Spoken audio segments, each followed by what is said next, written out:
বলো বাবা। না, আমি আর কিছু বলতে পারবো না, বলার মতো আর কিছু নেই।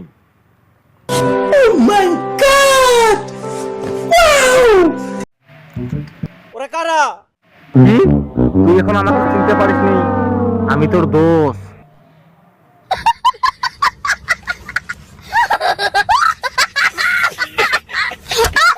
তুমি যাও তো এখান থেকে।